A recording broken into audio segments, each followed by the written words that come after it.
Hello বন্ধুরা, দেখতে পাচ্ছ সসীম এখন একটা সকার খুলেছে। এই যে সবটা আমাদের ফিটিং চলছে, ধোয়াধুয়ি চলছে। এই যে তোমার ধোয়া গেলে এবার অয়েল সিল লাগা আছে। এই দেখো অরিজিনাল অয়েল সিল, কোনো লোকাল পাবে না আমাদের কাছে। এই যে অয়েল সিল লাগা আছে তোমার, বাস অয়েল সিল লাগা হয়ে গেল। এরপর তোমার এবার সকার ব্যারেলটা ফিটিং করা চলছে। এই যে তোমার ব্যারেলটা হয়ে গেল, পুরা জবরদস্ত কাজ চলছে। আসুন আপনারা দেখে যান সঙ্গীত অটো সেন্টার, কেন্দা ভাটি মোড়। এই যে সকারটা ফিটিং করা প্রায় তোমার হয়ে গেল। এই যে তোমার তেল ঢালা চলছে, মানে সকার অয়েল যাকে বলে। এই যে তোমার ঢালা হয়ে গেল, এবার স্প্রিংটা লাগা চলছে। বাস এবার তোমার নাটটা লাগাই দিবে। লাগা বাস এবার দেখিয়ে দিচ্ছে ঠিক আছে না নাই।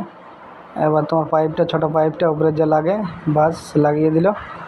এবার তোমার নাটটা লাগার পরে এই কমপ্লিট তোমার এবারে চেক করা হচ্ছে। এবার বাস এবার আমাদের তোমার গাড়িয়ে লেগে যাবে। এই দেখো গাড়িয়ে লেগে গেল আস্তে। এই যে লাগা চলছে, এবার মার্কারটা লাগা হয়ে গেল। নড়িক পাল আমাদের চাকা লাগাচ্ছে। এই যে বাই।